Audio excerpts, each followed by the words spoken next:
They were called warriors, legends, gods of war. But behind the blood and glory was something far more dangerous. A world of silent betrayals, deadly alliances, and laws so brutal, breaking them could erase you from existence. These men didn't just fight enemies, they fought each other. Power was never given, it was stolen.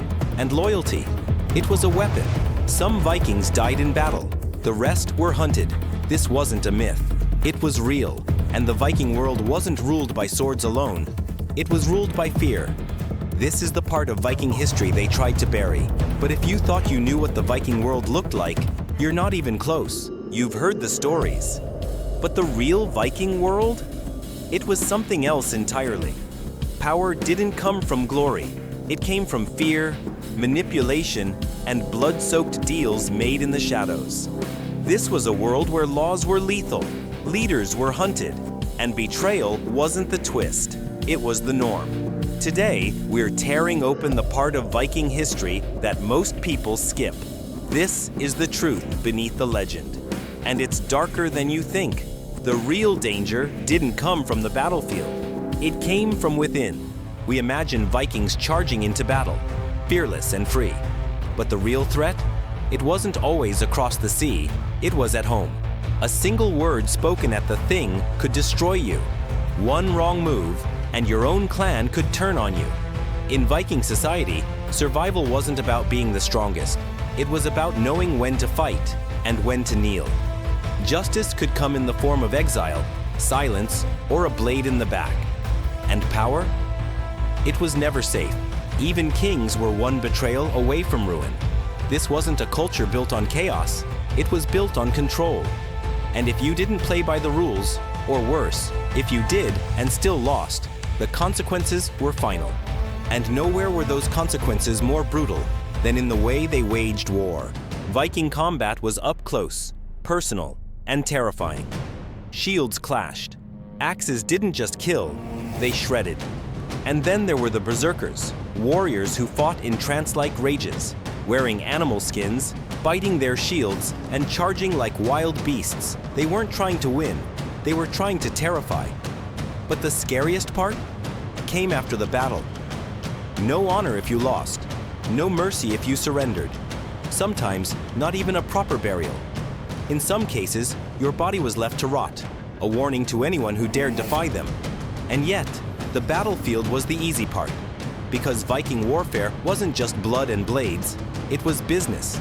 Every raid was calculated.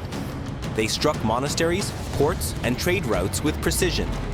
Gold, silver, livestock, all taken not just to survive, but to build power, fund alliances, and fuel expansion. The economy ran on fear.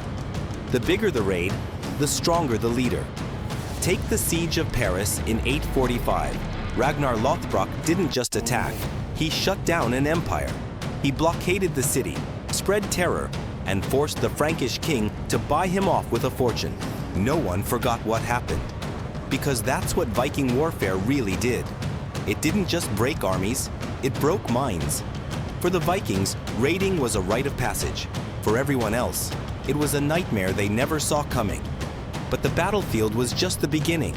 The real terror came from the rules they lived and died by. Viking justice didn't come with second chances. Break the law?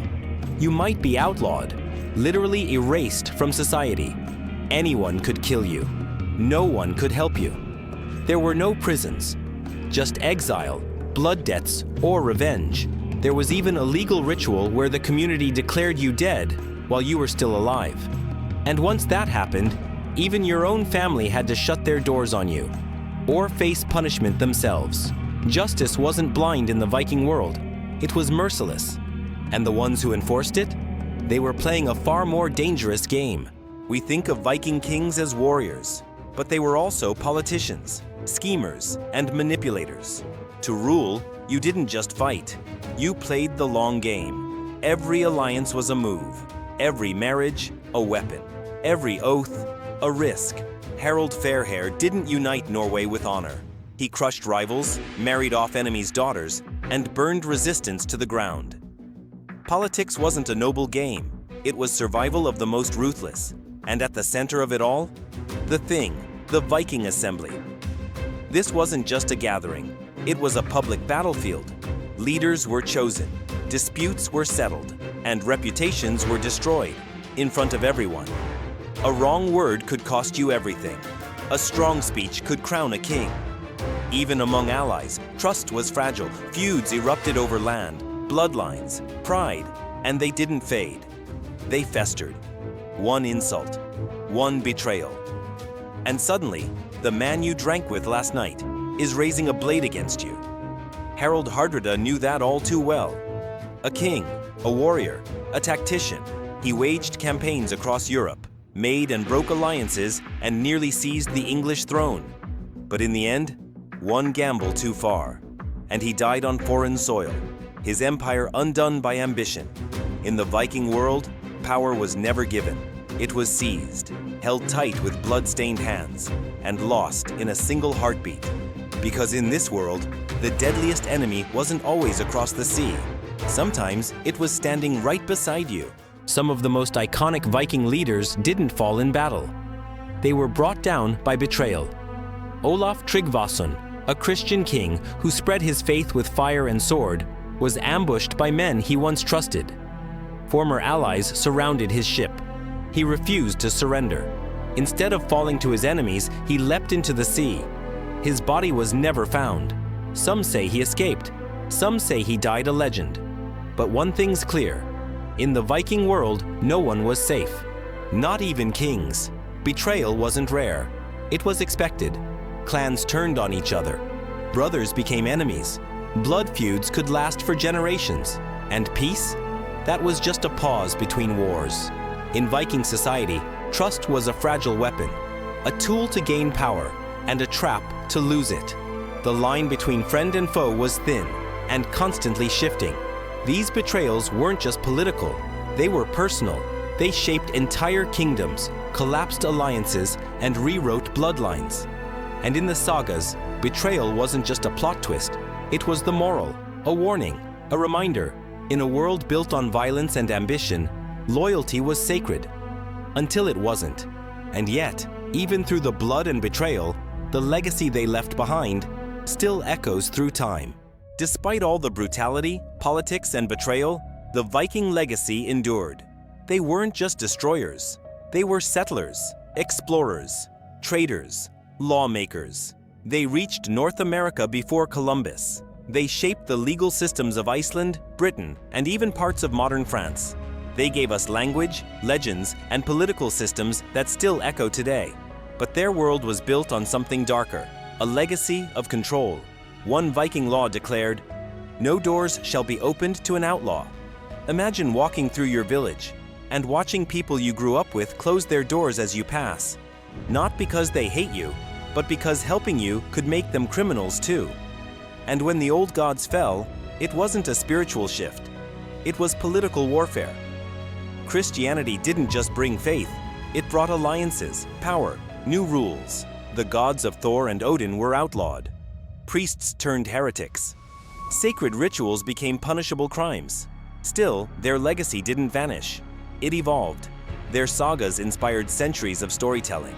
From ancient manuscripts to Netflix dramas, today, the Viking myth lives on, reimagined, retold, and given a new life. Long after the legends faded, the truth remained, buried in ships, carved in stone, and resting in the bones of those who lived it. Because the Viking world wasn't just something to remember, it's something we're still uncovering. In the end, the Vikings didn't just shape history through conquest. They shaped it through fear, through strategy, through silence. A man could fight for his clan, bleed for his people, and still be cast out, forgotten, hunted. Not for failure, but for being on the wrong side of power.